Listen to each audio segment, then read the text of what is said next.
ఆకాశవాణి వరంగల్ కేంద్రం కిసాన్ వాణి రైతు సోదరుల కార్యక్రమం. ఈ కార్యక్రమాన్ని మీకు సమర్పిస్తున్న వారు కేంద్ర వ్యవసాయ మరియు రైతు సంక్షేమ మంత్రిత్వ శాఖ, భారత ప్రభుత్వం.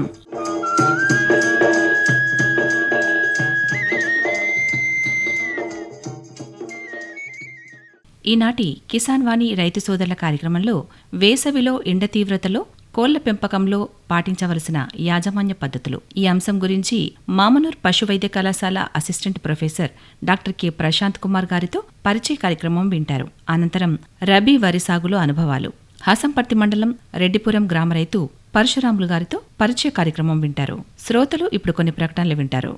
సర్వోత్తమ రైతు పురస్కారం లభించింది హరికి. హరి, మీ విజయ రహస్యం ఏమిటో చెప్పండి. రైతు మిత్రులారా, మీరు కూడా మీ పొలాల్లో అధిక పంటను పండించగలరు. అదెలా?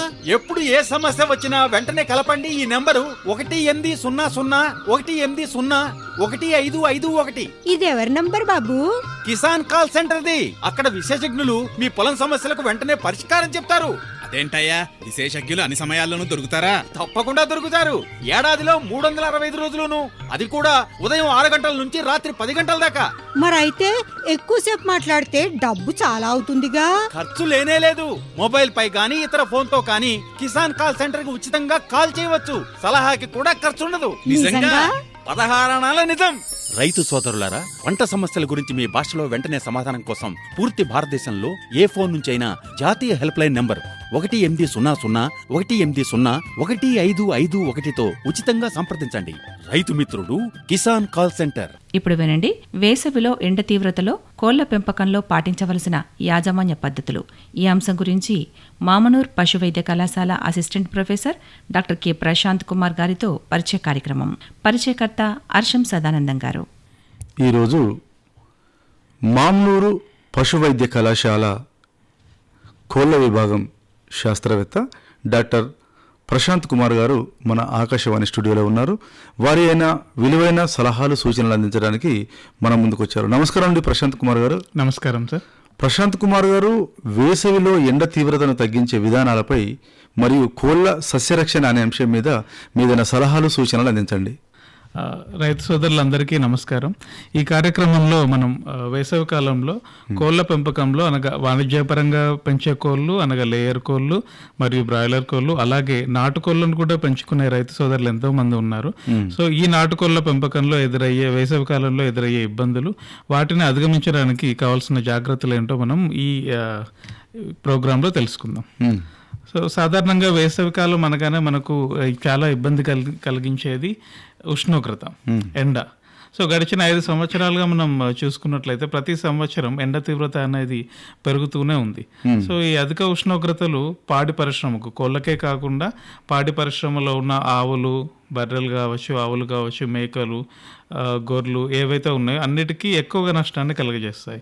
సో ఈ వేసవిలో ఏమవుతుందంటే వాటి ఉత్పాదకను తగ్గించడమే కాకుండా అధికంగా మరణాలకు కూడా కారణమవుతుంటాయి. మనం సరైన జాగ్రత్తలు తీసుకునే పక్షంలో అవి మరణాన్ని కూడా కలుగజేస్తాయి.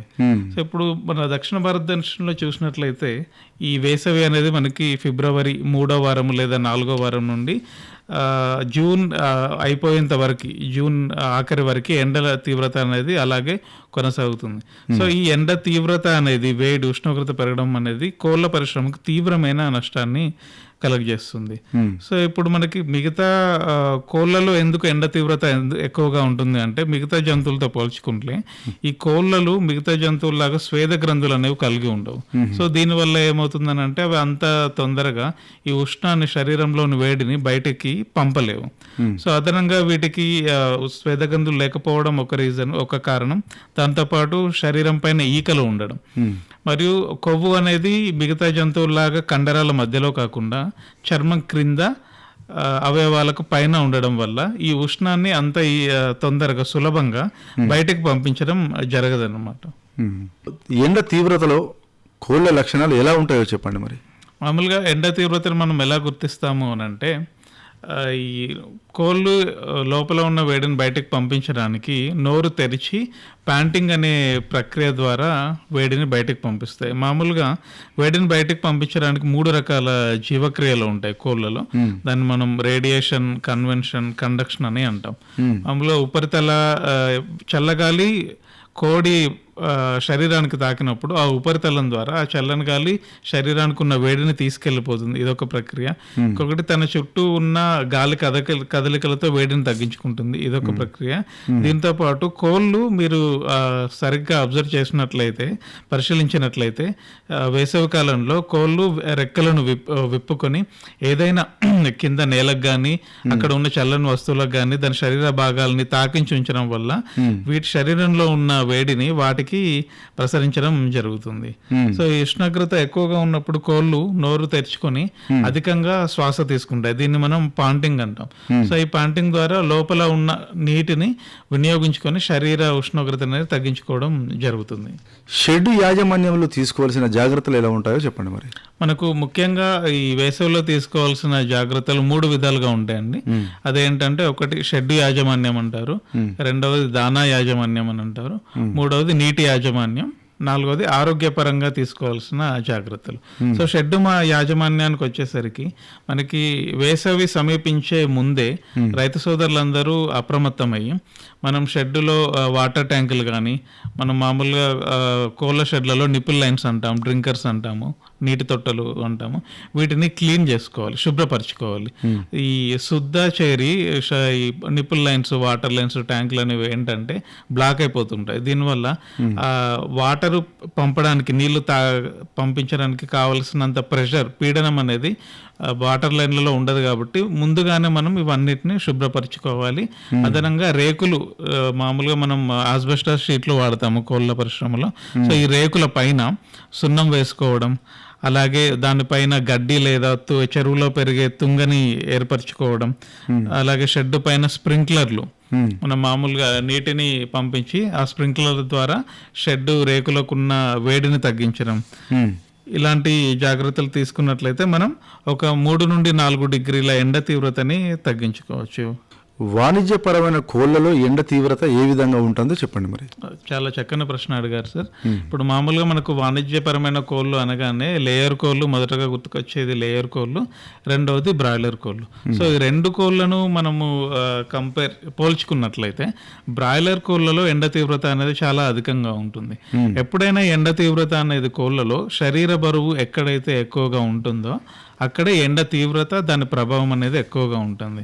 సో మనం లేయర్ కోళ్ళు, గుడ్లు పెట్టే కోళ్ళలో మనం చూసుకున్నట్లయితే శరీర బరువు కొంచెం తక్కువగా, అదే బ్రాయిలర్ కోళ్ళలో శరీర బరువు కొంచెం ఎక్కువగా ఉంటుంది. కాబట్టి ఎండ తీవ్రత బ్రాయిలర్ కోళ్ళలో ఎక్కువగా ఉంటుంది. కావున ఈ బ్రాయిలర్ కోళ్ళలో షెడ్ యాజమాన్యంతో పాటు దానా యాజమాన్యంలో కూడా మనము కొన్ని జాగ్రత్తలు తీసుకోవాలి. అవి ఏం దానా యాజమాన్య పద్ధతులు అంటే, ఒకటి మనకు హీట్ ఇంక్రిమెంట్ అంటాం. బాడీలో మనం కోళ్ళు దానా తీసుకున్నప్పుడు అది జీర్ణక్రియ జరిగేటప్పుడు ఉష్ణం అనేది వెలువడుతుంది, టెంపరేచర్, ఉష్ణోగ్రత. సో ఈ ఉష్ణోగ్రతని అది విడుదలైనప్పుడు అదే సమయంలో బయట వాతావరణ ఉష్ణోగ్రత కూడా ఎక్కువగా ఉంటుంది. కాబట్టి మనం మధ్యాహ్నం కాకుండా దానాన్ని ఎర్లీ అవర్స్లో, అంటే ఉదయం లేదా సాయంత్రం వేళలో ఇచ్చుకున్నట్లయితే మనకి ఆ ఎండ తీవ్రతను అనేది బ్రాయిలర్ కోళ్ళలో తగ్గించడానికి అవకాశం ఉంది. సో అందుకే ఉదయం 5 గంటల లోపు లేదా 6 గంటల లోపు ఒకసారి, మరియు సాయంత్రం 4 లేదా 5 గంటల లోపు ఒకసారి దానా ఇచ్చుకున్నట్లయితే ఆ ఎండ తీవ్రతని లేదా హీట్ ఇంక్రిమెంట్ అంటారు, దాన్ని తగ్గించుకోవడం వల్ల ఈ ఎండ తీవ్రతని ఓవరాల్గా మనం తగ్గించుకోవడానికి ఆస్కారం ఉంది బ్రాయిలర్ కోళ్ళలో.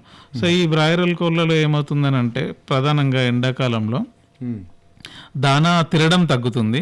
అలాగే తిన్న దానా వినియోగం, అంటే జీర్ణక్రియ తగ్గి దాని వినియోగం కూడా తగ్గుతుంది. సో దీనివల్ల ఏమవుతుందంటే, మనకు ఎదుగుదలకు కావలసిన పోషకాలు అనేవి, సమకూరాల్సిన పోషకాలు ఏం జరుగుతుంది అని అంటే, ఇవి ఎదుగుదలకు కాకుండా మన ఉష్ణాన్ని శరీరం నుంచి బయటకు పంపడానికి డైవర్ట్ చేయబడతాయి. సో దీనివల్ల ఎదుగుదలకు కావాల్సిన పోషక లోపం అనేది వచ్చి ఆ బరువు అనేది తగ్గుతుంది. సో మనకు మీరు గమనించినట్లయితే ఎండాకాలంలో మనకు బ్రాయిలర్ కోళ్ళ రేట్ అనేది పెరుగుతుంది. దానికి ప్రధాన కారణం ఏంటంటే రైతులు ఎన్ని జాగ్రత్తలు, షెడ్ పరమైన జాగ్రత్తలు, దానపరమైన జాగ్రత్తలు, నీటిపరమైన జాగ్రత్తలు తీసుకున్నప్పటికీ బయట ఉన్న ఉష్ణోగ్రత అనేది రైతు సోదరుల ఆధీనంలో ఉండదు. కాబట్టి రైతులు ఏం చేస్తారని అంటే వాటిని కంట్రోల్ చేయలేక, ఉష్ణోగ్రతని కంట్రోల్ చేయలేక దాన్ని పెంచడానికి అంటే కోళ్ళ సంఖ్యని, బ్రాయిలర్ కోళ్ళ సంఖ్యని తగ్గిస్తారు. అంటే పెంచడానికి ధైర్యం చేయలేరు. సో దీనివల్ల ఏమవుతుందని అంటే కోళ్ళ ఉత్పత్తి అనేది తగ్గిపోయి డిమాండ్ అలానే ఉంటుంది. ఉత్పత్తి తగ్గిపోవడం వల్ల సప్లై తగ్గి డిమాండ్ పెరుగుతుంది. కాబట్టి ఆ టైంలో ఎండాకాలంలో మనకు బ్రాయిలర్ కోళ్ళ రేట్ అనేది పెరుగుతుంది. సో ఈ విధమైన జాగ్రత్తలు మనం చేసినట్లయితే దీన్ని కొంచెం అధిగమించవచ్చు, మరణాల శాతాన్ని తగ్గించవచ్చు. ముఖ్యంగా దానాపరమైన యాజమాన్య పద్ధతులు ఏ విధంగా ఉంటాయి, ఏం చేయాలో చెప్పండి మరి. దానాపరమైన యాజమాన్య పద్ధతులు మనం ఇంతకు ముందుగా మాట్లాడినట్లు మనకు 2 ముఖ్యమైన అంశాలు ఉంటాయి కోళ్ళ దానాలో. శక్తి మరియు ప్రోటీన్ అనే అంశాలు 2 ఉంటాయి. సో మామూలుగా కోళ్ళు ఏంటంటే వాటి శక్తిని మనం ఎలా అయితే ఆకలైనప్పుడు అన్నం తింటామో మనకు సరిపడా, అలాగే కోళ్ళు కూడా వాటికి ఆకలైనప్పుడు అన్నం తీసుకుంటాయి. సో ఇది తీసుకునే ఎంత శాతాన్ని, ఎంత క్వాంటిటీ తీసుకునే అనేది శక్తి పైన ఆధారపడి ఉంటుంది. సో దానాలో శక్తి ఎక్కువగా ఉంటే కోళ్ళు తక్కువగా తినడము, అలాంటిది ఒకటి. నెక్స్ట్ శక్తి తక్కువగా ఉంటే దానాన్ని ఎక్కువగా తినడం అనేది జరుగుతుంది. సో మనకి ఇక్కడ ఎండాకాలంలో దానా తినడం తగ్గుతుంది. కాబట్టి మనం దానాలో ఏం చేయాలంటే ఒక 10 నుండి 30 కిలో క్యాలరీల శక్తిని, రైతు సోదరులందరికీ శక్తి అనేది సుపరిచితమైన పదమే. సో ఈ శక్తిని తగ్గించుకోవాలి. దీనివల్ల ఏమవుతుంది అంటే ఆ కోళ్ళు తినే దానా పరిమాణాన్ని మనం పెంచవచ్చు. దీనివల్ల సంభవించే పోషక లోపాన్ని కొంచెం, ఎండ తీవ్రత వల్ల సంభవించే పోషక లోపాలని కొంచెం అధిగమించవచ్చు. సో ఇదొక ప్రధాన తీసుకోవాల్సిన జాగ్రత్త. ఇంకోటి రెండవ జాగ్రత్త ఏంటంటే మనం ప్రోటీన్ అంటాం. సో ఎప్పుడైతే శక్తిని తగ్గించామో ఈ ప్రోటీన్ని మామూలుగా బ్రాయిలర్ కోళ్ళలో 22.5% నుండి 22% నుండి 19% వరకు ఇస్తాము. సో దీన్ని ప్రోటీన్ రూపంలో కాకుండా అమినో ఆసిడ్ రూపంలో, అమినో ఆమ్లాల రూపంలో ఇచ్చినట్లయితే ఈ ప్రోటీన్ నుండి వచ్చే హీట్ ఇంక్రిమెంట్ని కూడా, వేడిని కూడా మనం తగ్గించవచ్చు. సో దీనికోసం మనము ప్రోటీన్ 22% ఇచ్చే దగ్గర ఒక 21% ఇచ్చి ఆ 1% ప్రోటీన్ని అమినో ఆమ్లాల రూపంలో 5 నుండి 10% అదనంగా అమినో యాసిడ్లు ఇచ్చినట్లయితే, అమినో ఆమ్లాలు ఇచ్చినట్లయితే ఈ ఎండ తీవ్రత అనేది తగ్గుతుంది మరియు బ్రాయిలర్ కోళ్ళ ఎదుగుదలకు తోడ్పడుతుంది. సో ఇది బ్రాయిలర్ కోళ్ళలో తీసుకోవాల్సిన యాజమాన్య పద్ధతులు. లేయర్ కోళ్ళలో ఏం జరుగుతుంది అంటే మామూలుగా మీరు ఎండాకాలంలో గమనించే ఉంటారు, గుడ్లు తొందరగా పలికిపోతూ ఉంటాయి. దానికి కారణం ఏంటంటే ఈ ప్యాంటింగ్ అనే ప్రక్రియ ద్వారా శరీరంలో ఉన్న ఈ కార్బన్ డైఆక్సైడ్ అనేది ఏదైతే ఉందో బయటికి వెళ్ళిపోతుంది. మన గుడ్డు పెంకు తయారవడానికి ఈ వాయువు అనేది చాలా దోహదపడుతుంది శరీరం లోపల, గుడ్లు పెట్టే కోళ్ళ శరీరం లోపల. సో ఎప్పుడైతే ఈ శ్వాస వదిలేసినప్పుడు ఎక్కువగా కార్బన్ డైఆక్సైడ్ వాతావరణంలోకి వెళ్తుందో అప్పుడు శరీరంలో కార్బన్ డైఆక్సైడ్ తగ్గిపోయి ఈ పెంకు అనేది పలచబడుతుంది. తయారవ్వాల్సిన దానికంటే తక్కువ మందంతో తయారవుతుంది. సో దీనివల్ల ఏమవుతుంది అని అంటే ఈ పగిలే గుడ్ల శాతం, మామూలుగా క్రాక్డ్ ఎగ్స్ అని అంటాము లేయర్ కోళ్ళ ఫార్మింగ్లో. సో ఈ క్రాక్డ్ ఎగ్స్ పర్సంటేజ్ అనే శాతం అనేది పెరుగుతుంది.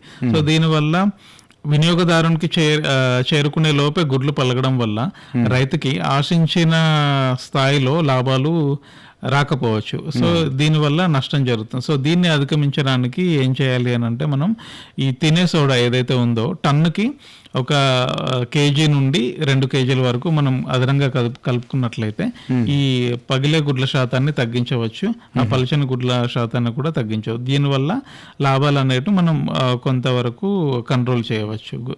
ఎండాకాలం వచ్చే ముందు కోళ్లకు తీసుకోవాల్సిన జాగ్రత్తలు ఏంటో చెప్పండి మరి. ఎండాకాలం రాగానే మనం ఇంతకు ముందుగా చెప్పుకున్నట్లయితే ఫస్ట్ చేయవలసిన పని ఏంటంటే వాటర్ లైన్స్ క్లీన్ చేసుకోవడం, మళ్ళీ ఇంకోటి ఏంటంటే షెడ్ల పైన సున్నం వేసుకోవడం, గడ్డిని పరుచుకోవడం, షెడ్ పైన స్ప్రింక్లర్లను అమర్చుకోవాలి. అండ్ షెడ్ లోపల షెడ్ లోపలి భాగంలో మన ఫాగర్స్ అనేవి ఉంటాయి. సన్నని నీటి స్ప్రే చేయడం వల్ల షెడ్ యొక్క ఉష్ణోగ్రత అనేది తగ్గుతుంది. దీనితో పాటు మీకు మన కోళ్ల ఫారాలు ఎలా ఉంటాయి అంటే ఈస్ట్ వెస్ట్ డైరెక్షన్ లో నిర్మించబడి ఉంటాయి. సౌత్ నార్త్ డైరెక్షన్ లో ఓపెన్ జాలితో కప్పబడి ఉంటాయి. సో ఈ సౌత్ నార్త్ దిశలలో ఏదైనా ఒకవైపు ఈ సన్నని గోన సంచులు పరదాలాగా ఏర్పరచుకుంటే మనకు స్ప్రింక్లర్ల ద్వారా వచ్చే నీరు ఈ గోన సంచుల పైన పడి ఆ వచ్చే గాలి ఏదైతే ఉంటుందో ఈ తడిచిన పరదా నుండి ప్రసరించి దాని ఉష్ణోగ్రత తగ్గి షెడ్లో ఒక 2 నుండి 3 డిగ్రీల సెంటీగ్రేడ్ ఉష్ణోగ్రతని దీని ద్వారా తగ్గించబడుతుంది. అయితే ఇక్కడ రైతు సోదరులు అప్పుడప్పుడు చేసే పొరపాటు ఏంటంటే షెడ్కి 2 వైపులా పరదాలు కడతారు. సో దీనివల్ల ఏమవుతుందంటే ఒక నుండి వచ్చిన గాలి అది షెడ్ లోపలికి వచ్చి ఇంకో సైడ్ నుండి వెళ్ళిపోవాలి. అట్లా కాకుండా 2 సైడ్లా కట్టి ఉంటే ఏమవుతుంది అంటే ఆ లోపలికి వచ్చిన గాలి ఏదైతే ఉందో అది బయటికి పోలేదు ఇంకోవైపు నుండి. దీనికి అదనంగా కోళ్ళ నుండి వచ్చే శ్వాసక్రియ ద్వారా వచ్చే గాలి వేడిగా ఉంటుంది. సో దీనివల్ల ఇంకా ఉష్ణోగ్రత పెరిగి మరణాలు సంభవించే అవకాశం ఉంటుంది. సో అందువల్ల రైతు సోదరులు గమనించాల్సింది ఏంటంటే 2 వైపులా ఏర్పాటు చేసుకోవాలి. కాకపోతే ఎటు నుండి అయితే గాలి వస్తుందో అటువైపు మాత్రమే పరదాలు కిందికి దించుకొని వాటిని నీళ్లపై తడపడం ద్వారా దీన్ని అధిగమించవచ్చు. ఎండ తీవ్రతతో చనిపోయిన కోళ్లను గుర్తించడం ఏ విధంగా గుర్తించాలి మరి? మనం ఎండ తీవ్రత మామూలుగా మనకు ఈ మరణాలు అనేవి ఎండాకాలం అనగానే ఈ కొక్కర తెగులు అనేది ఒకటి సాధారణంగా వస్తూ ఉంటుంది. ఇది సీజన్ కోళ్ళలో. సో చనిపోయిన కోళ్ళు కొక్కర తెగులు ద్వారా చనిపోయిందా లేకపోతే ఎండ తీవ్రత వల్ల చనిపోయిందా అని తెలుసుకోవడానికి కోళ్ళలో ఏమవుతుందంటే చనిపోయిన కోళ్ళను మనం పరిశీలించినప్పుడు శవ పరీక్ష చేసినప్పుడు ఆ బ్రెస్ట్ కండరాలు ఏవైతే ఉంటాయో ఛాతి కండరాలు అది తెల్లగా పాలుపోయినట్టు ఉడకబెట్టినట్టు కనిపిస్తుంది. సో దీన్ని బట్టి ఇవి ఎండ తీవ్రతతోనే చనిపోయిన తెలుసుకోవచ్చు. దీనితో పాటు శవ పరీక్ష చేసేటప్పుడు ఎప్పుడైతే కడుపు భాగం మనం తెరిచి చూడగానే కడుపు భాగంలో మనకి అధికంగా నీరు చేరి ఉంటుంది. సో దీన్ని మనం వైద్య భాషలో అజైటిస్ అంటాం. సో ఈ రెండింటిని గుర్తించడం ద్వారా కోళ్ళలో ఎండ తీవ్రత అనేది తెలుసుకోవచ్చు. డాక్టర్ గారు చాలా బాగుందండి. మీదైన విలువైన సమయాన్ని ఆల్ ఇండియా రేడియో కేటాయించి వేసవిలో ఎండ తీవ్రతను తగ్గించే విధానం, కోళ్లలో తీసుకోవాల్సిన జాగ్రత్తలపై చాలా చక్కగా వివరించారు. మీదైన సలహాలు సూచనలు జిల్లా కోళ్ల పెంపకదారులు తీసుకొని జాగ్రత్తలు పాటిస్తారని కోరుకుంటూ ధన్యవాదాలండి. నమస్కారం. Thank you sir. ధన్యవాదాలు. శ్రోతలు ఇంతవరకు వేసవిలో ఎండ తీవ్రతలో కోళ్ల పెంపకంలో పాటించవలసిన యాజమాన్య పద్ధతులు మామనూర్ పశు వైద్య కళాశాల assistant professor doctor K Prashanth Kumar గారితో పరిచయ కార్యక్రమం విన్నారు. పరిచయకర్త అర్షం సదానందం గారు. శ్రోతలు ఇప్పుడు కొన్ని ప్రకటనలు వింటారు. ప్రధానమంత్రి కిసాన్ సమ్మాన్ నిధి ఈ పథకం కింద 2 హెక్టార్ల వరకు పొలం కలిగిన రైతుల కుటుంబాలకు ఏడాదికి 6,000 రూపాయలు చెల్లించడం జరుగుతుంది. అది అర్హత గల రైతులకు 2,000 రూపాయల చొప్పున 3 వాయిదాల్లో నేరుగా వారి ఖాతాల్లో జమ చేయబడుతుంది. ఈ సన్న చిన్నకారు రైతుల కుటుంబాలను రాష్ట్ర ప్రభుత్వాలు ఎంపిక చేస్తున్నాయి. ఈ పథకం యొక్క పూర్తి ఖర్చును భారత ప్రభుత్వం భరిస్తోంది. ప్రధానమంత్రి కిసాన్ సమ్మాన్ నిధి రైతుల వ్యవసాయానికి సరికొత్త గౌరవం. వ్యవసాయ మరియు రైతు సంక్షేమ మంత్రిత్వ శాఖ, భారత ప్రభుత్వం ద్వారా జనహితార్థం జారీ. ఇప్పుడు వినండి రబీ వరి సాగులో అనుభవాలు. హసంపర్తి మండలం రెడ్డిపురం గ్రామ రైతు పరశురాములు గారితో పరిచయ కార్యక్రమం ప్రసారమవుతుంది. పరిచయకర్త అర్షం సదానందం గారు. ఈ రబీ సీజన్లో వరి పంట మరియు తీసుకోవాల్సిన జాగ్రత్తలపై పరశురాములు గారు మనతో మాట్లాడడానికి సిద్ధంగా ఉన్నారు. నమస్కారం అండి పరశురాములు గారు. నమస్కారం సార్. ఈ వరి పంట గురించి మీ యొక్క విలువైన సమయాన్ని కేటాయించి సలహాలు సూచనలు అందించండి. మరి ఇప్పుడు ఈ యొక్క రబీ సీజన్లో ఎక్కువ శాతం దొడ్డు వడ్లకే ప్రాధాన్యత ఇస్తున్నారు. ఇప్పుడు సన్న రకం వడ్లు చేయాలంటే చాలా ఇబ్బందికరంగా ఏర్పడుతుంది. ఈ రబీ సీజన్ అంటే యాసింగి అన్నమాట. ఈ యాసింగిలో దొడ్డు రకం వడ్లు చాలా ఎక్కువగా పండిస్తారు అన్నమాట. దాంతో దిగుబడి కూడా దొడ్డు వడ్లు ఎక్కువ వచ్చే అవకాశం ఉంటుంది. కాబట్టి అందరూ దొడ్డు వడ్లకే ప్రాధాన్యత ఇస్తారన్నమాట. ఇప్పుడు అలాంటప్పుడు దొడ్డు వడ్లు ఎకరానికి 40 బస్తాలు దిగుమతి వచ్చే అవకాశం ఉంటుంది. కాబట్టి అధిక దిగుబడి వచ్చేందుకు రైతులు ఈ దొడ్డు రకం పంటనే పండిస్తారు. మీరు ఏ నెలలో నారు పోసుకున్నారు? అంటే దొడ్డు నార, సన్న నార, ఎప్పుడు నారు ఎప్పుడు పోసుకున్నారు? నారు ఎవరైనా జనవరిలోనే వస్తారు అందరూ. ఈ యాసంగి అంటే ఖరీఫ్ అయిపోయిన తర్వాతనే నార్మల్ సాగు చేస్తారు. రబీకి జనవరిలో నారు వస్తారు, డిసెంబర్ 15th అట్లా నారు వస్తారు సార్. పోసిన తర్వాత జనవరి నాట్లు స్టార్ట్ చేస్తారు. కొంతమంది బావి మోటార్ ఉన్న వాళ్ళు డిసెంబర్లోనే నారు పోస్తారు, జనవరి వచ్చేసరికి నాటేసుకుంటారు. కెనాల్ మీద ఆధారపడి ఉన్న రైతులు అందరేమో డిసెంబర్ అయిపోయిన తర్వాత జనవరిలో నారు పోసి ఫిబ్రవరిలో నాటేస్తారు. ఇప్పుడు మీకు ఓన్లీ కెనాల్ నీళ్ళు. ఎన్ని రోజులకు ఈ పంట కాలం అంటే చిన్న 120 రోజుల పంట పండిస్తారా, లేకపోతే ఇంకా దీర్ఘకాలిక పంటలు కూడా పండియచ్చు. కాకపోతే ఏంటంటే వాటర్ తో ప్రాబ్లం, మళ్ళీ కెనాల్ బంద్ అయితే ఇబ్బందికరంగా ఏర్పడుతుంది. ఆ బోరు ఉన్న వాళ్ళను అడిగి వేసుకోవాల్సి వస్తుంది. అలాంటప్పుడు మనం కెనాల్ వచ్చినప్పుడు ఆ నీళ్ళతోనే సరిపోయే పంటను పెట్టుకుంటేనే మనకు. వరి పంటను ఎన్ని సంవత్సరాల నుంచి పండిస్తున్నారు? ఎవరి ద్వారా నేర్చుకున్నారు మీరు? మాది కుటుంబమే రైతు కుటుంబం. అంటే చిన్న కుటుంబం, రైతు కుటుంబం, సన్నకారు రైతు కుటుంబం. పని చేసుకోవడం. మాకు 2 ఎకరాల పొలం ఉంది, కెనాల్ పార్కం. అంటే నీ వరకు వచ్చింది 2 ఎకరాలు. 2 ఎకరాలు ఉంది. ఆ పొలం పని చేసుకుంటూ నేను వేరే వాళ్ళకి కూడా పనికి వెళ్తూ ఉంటా. చిన్నప్పటి నుండి ఇదే పని మాది. చిన్నప్పటి నుంచి కూడా వ్యవసాయ కుటుంబమే. ఇప్పుడు మీరు ఎంతమంది అన్నదమ్ములు, ఎంతమంది అక్క చెల్లెళ్ళు? అందరూ వ్యవసాయం చేస్తారా, ఎవరైనా ఉద్యోగాలు ఇట్లా ఏమైనా చేస్తారా? అందరూ వ్యవసాయమే. ఇప్పుడు మా అక్కయ్య వాళ్ళది కూడా వ్యవసాయమే. 3 అక్కయ్యలది అంటే 3 అక్కయ్యలు వ్యవసాయమే, నేను ఒకరిని, నాది కూడా వ్యవసాయం. అంతా రైతు కుటుంబమే మాది మొత్తం. మీకు ఉన్నటువంటి 2 ఎకరాల ఈ భూమిలో ఎన్ని పసాలు పండిస్తారు? వరి 2 సార్లు పండిస్తారు. ఖరీఫ్, రబీ 2 పంటలు పండిస్తారు. ఖరీఫ్ వచ్చేసి ఎక్కువ బెనిఫిట్ ఉండదు. ఈ యాసంగి అంటే ఈ వర్షాలతోటి ఇబ్బంది. ఇప్పుడు వర్షాలు పడడం, మొన్నటిసారి వర్షాలు పడ్డప్పుడు చాలా మంది రైతులు దెబ్బతిన్నారు. ఇది మన వరి పొట్టకు వచ్చే సమయంలో వర్షం పడి రాళ్ళు పడితే ఖరాబ్ అవుతుంది. ఆ పంట నేల కొరగడం, ఆ పొట్ట అంతా ఖరాబ్ అవ్వడం, అలాంటి పరిస్థితులు ఏర్పడతాయి అన్నమాట. ఓకే. ఇంకా పరశురాములు గారు, మీరు ఈ వరి పంట పెట్టి ఇప్పటికి ఎన్ని రోజులు అవుతుంది? మీ పంట ఏ దశలో ఉన్నది మరి? మా పంట ఇప్పుడు ఈనింది. ఒక నెల రోజులైతే వడ్లు ఎర్రబడతాయి. ఇంకా 2-3 తడులు పడతాయి. 2-3 తడులు పడతాయి, ఈంతది అయిపోతుంది. కోతకు వచ్చే సమయం అవుతుంది, ఇంకా నెల పడుతుంది. అయితే కొన్ని గ్రామీణ ప్రాంతాల్లో భీమదేవరపల్లి కానీ, ములకనూరు కానీ ఏరియాలో ఎక్కువ మంది ఏం చేస్తారంటే డ్రమ్ సీడర్ తోటి నాట్లేస్తారు. వరి సల్లుడు పద్ధతి, మొలక చల్లే పద్ధతి. కానీ మరి మీరు నాటేసిండ్రా, లేకపోతే నారతోటి వేసిండ్రా, మనుషులతో వేయించిండ్రా, ఎట్లా చేసిండ్రా?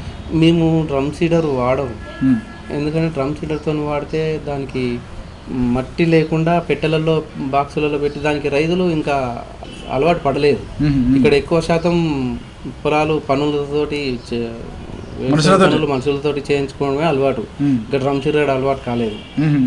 అలాంటప్పుడు ఇక్కడ ఒకరు 2 పెద్ద రైతులు తీసుకొచ్చినా కానీ దాన్ని ఎక్కువ యూజ్ చేయలేదు.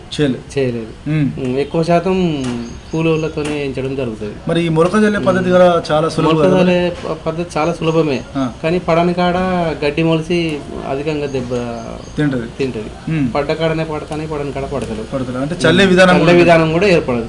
చల్లే విధానం కూడా ఉండాలి. అంటే దానికి కలుపు పడకుండా ఏమన్నా మనం మరి కలుపు మందులు కొట్టుకోవచ్చు.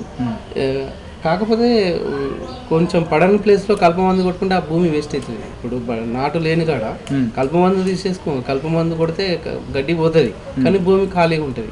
అలా మళ్ళీ సమయంలో మళ్ళీ కూలర్లో పెట్టి ఇక్కడ నారు పీకి వేరే కాడ వేయడం జరుగుతుంది. అలా డబుల్ పని ఎందుకని ఇక నాటు ఒకసారి నార్మల్ తయారు చేసుకుని నారు కోసి కూలర్లతోటి నాటు వేయించడం జరుగుతుంది. సరే, ఇప్పుడు మీరు నాటేసుకోవాలంటే మీ పొలాన్ని ఎట్లా చదును చేసుకుంటారు, ఎట్లా దున్నించుకుంటారు, దేనితో దున్నుతారు? గతంలో మామూలు ఎడ్లతో ఇప్పుడు ఎట్లాంటి పరిస్థితి ఉంది? ఎట్లా? ట్రాక్టర్తో దున్నుతారు. నార్మల్ తయారు చేసుకోవడానికి 10 రోజులు కేటాయిస్తాం. ఫస్టే బెట్టకు దున్నాలి, దాంట్లో ఏమైనా పురుగు పోతుంది, తర్వాత నీళ్లు పెట్టి మళ్ళీ ఒకసారి దమ్ము కొట్టాలి. కొట్టిన తర్వాత మండి అంటే ఎట్లా కట్టాలి? వడ్లు తెచ్చుకున్నాక ఏం చేయాలి? వడ్లు తెచ్చుకున్నాక 24 hours నానబెట్టాలి. ఒక డ్రమ్ములో కానీ తెలిసిన దాంట్లో వడ్లు మంచిగా నిండారుగా నానబెట్టిన తర్వాత 24 hours నానబెట్టాలి. ఇవాళ పొద్దున 10 గంటలకు నానబెట్టినా రేపు పొద్దున 10 గంటలకు తీసి సంచులలోనా లేకపోతే ఒక నేల మీద ఇస్తారాకులు వేసి గొర్రెరు పోసి దాని నుంచి వెళ్ళి మంచిగా వరిగడ్డి వేసి దాని మీద వడ్లు పోసి మళ్ళీ మంచిగా సమానం చేసి మళ్ళీ దాని నుంచి తట్టు సంచులు వేసి దాని నుంచి మళ్ళీ వరిగడ్డి వేసి మండి కట్టాలి. కట్టి దాని మీద నీళ్ళు పట్టుకుంటే అట్లనే ఉండాలి. ఎన్ని రోజులు పట్టాలి? ఎంతసేపు పట్టాలి? ఒక రోజుకు 4 times పట్టాలి. 4 times పట్టాలి. అలా వీలు కానప్పుడు కూడా మనం ఏం చేయాలంటే సంచులలో కూడా పోసుకోవచ్చు. సంచులలో పోసుకొని పైన వరిగడ్డి కప్పుకోవచ్చు, తీసి ఇంట్లో వేసుకోవచ్చు. దాన్ని వెచ్చని ప్రదేశంలో ఉంచాలి, చలికి కాకుండా దాన్ని ఎంత మంచిగా కాపాడితే అంత మంచిగా వేడికి మంచిగా మొలకొస్తుంది. ఆ విధంగా చేసుకుంటే మొలకలు మంచిగా వస్తాయి. నీళ్లు పల్చగా ఉండాలి, పల్చగా ఉంచి అందులో మొలకలు చల్లాలి. చల్లిన తర్వాత ఇవాళ పొద్దున ఉదయం 10 గంటలకు చల్లితే మళ్ళీ రేపు పొద్దున ఉదయం ఉన్న నీళ్లు కూడా వెళ్ళదీయాలి. ఒక్క 2 రోజులు నీళ్లు పెట్టకుండా ఉండాలి మొలకలకు. మళ్ళీ తర్వాత పెట్టాలి, వెళ్ళదీయాలి. అట్లా 3 times 4 times రోజు అట్లనే కంటిన్యూ చేయాలి. చేసిన తర్వాత మొలక పచ్చబడుతుంది. పచ్చబడిన తర్వాత వారం రోజులకు నీళ్లు దాంట్లో కొంచెం ఉండేటట్టు ఉంచుకోవాలి. ఎంత అంటే కొంచెం అంటే ఎంత? 1 సెంటీమీటర్ నారులో. అలా నారు పెరిగినా కొద్దీ మనం నీళ్లు దానికి అందిస్తూ ఉండాలి. సరిపోను మొత్తం రిండర్గా కాకుండా కొంచెం మురగకుండా నారు పెరిగినా కొద్దీ నీళ్ళు కూడా ఉంచుకుంటూ పోవాలి. 15 రోజుల వరకు నారు మంచిగా ఇంత 2 నిమిషాలు అట్లా అప్పుడు నీళ్ళు కంటిన్యూగా పెట్టుకోవాలి. పెట్టుకుంటే నారు మంచిగా వచ్చే అవకాశం ఉంటుంది. DAP కానీ యూరియా కానీ ఒకసారి 2 సార్లు నారుకు చల్లాలి. ఎంత అంటే ఈ 15 రోజుల తర్వాత 10 రోజులకు కూడా చల్లుకోవచ్చు. చల్లుకొని నారు ఎదుగుదలకు. సరే, ఇప్పుడు ఈ నారు అనేది భూమిలో ఎన్ని రోజులు ఉంచుకోవాలి? ఎన్ని రోజుల తర్వాత మరి ఆ నారుని తీసుకుపోయి నాటేసుకోవాలి? మనం యాసింగి దినం నారు 25 రోజులకు నాటేయచ్చు.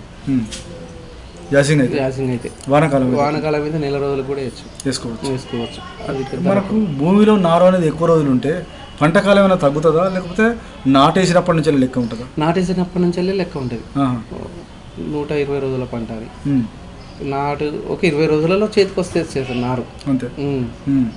మిగతా కొంతమంది నెల రోజులు కూడా నారు ఉంచుకున్న తర్వాత కూడా వేస్తారు కదా, ఎట్లా? నెల రోజులు ఉంచుకున్నా అంతే, పంట కాలం అంతే ఉంటుంది. కాకపోతే ఏంటంటే అది తొందరగా పీకప్ అవుతుంది. ముదురు నార వేయడం వలన తొందర ఎన్నుకుంటుంది, మంచిగా ఉంటుంది.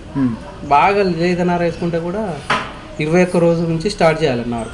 అంతకంటే చిన్న నార అయితే కొంచెం ఇబ్బంది. 22 రోజులు 25 రోజుల నారు ఇప్పుడు వేస్తే మంచిగా పిలకలు వస్తాయి, దానికి మంచి అవకాశం ఉంటుంది. పరశురాములు గారు, మీదైన విలువైన సమయాన్ని ఆల్ ఇండియా రేడియో కేటాయించి మంచి సలహాలు సూచనలు అందించారు. మీ సలహాలు సూచనలు జిల్లా రైతులు పాటించి వరి పంటలో అధిక దిగుబడులు తీస్తారని కోరుకుంటూ ధన్యవాదాలండి. నమస్కారం. ఇంతవరకు శ్రోతలు రబీ వరి సాగులో అనుభవాలు ఆసంపర్తి మండలం రెడ్డిపురం గ్రామ రైతు పరశురాములు గారితో పరిచయ కార్యక్రమం విన్నారు. పరిచయకర్త అర్షం సదానందం గారు. శ్రోతలు ఇప్పుడు కొన్ని ప్రకటనలు వింటారు. किसान भाइयों गांठ बांध लो बात बहुत है काम की, समृद्धि के पैगाम की। मिट्टी के मिजाज को समझो, मिट्टी के हर राज को समझो, मिट्टी की तुम जांच कराओ, मुफ्त सॉइल हेल्थ कार्ड ले जाओ। कभी मुनासिब बीज लगाओ, सही किस्म की खाद ले आओ, जितनी जरूरी उतनी डालो, सही मात्रा खुद पहचानो, इसको अपना मंत्र बना लो, मिट्टी की सेहत तो जानो। बात बहुत है काम की, कम लागत अधिक वरदान की, किसान भाइयों गांठ बांध लो। आज ही मिट्टी की जांच कराएं, राज्य सरकार के कृषि अधिकारी से संपर्क करें और मुफ्त में सॉइल हेल्थ कार्ड पाएं। कृषि और किसान कल्याण मंत्रालय द्वारा किसान हित में जारी। ఇంతటితో ఈనాటి కిసాన్ వాణి రైతు సోదరుల కార్యక్రమం సమాప్తం. ఈ కార్యక్రమాన్ని మీకు సమర్పించిన వారు కేంద్ర వ్యవసాయ మరియు రైతు సంక్షేమ మంత్రిత్వ శాఖ, భారత ప్రభుత్వం.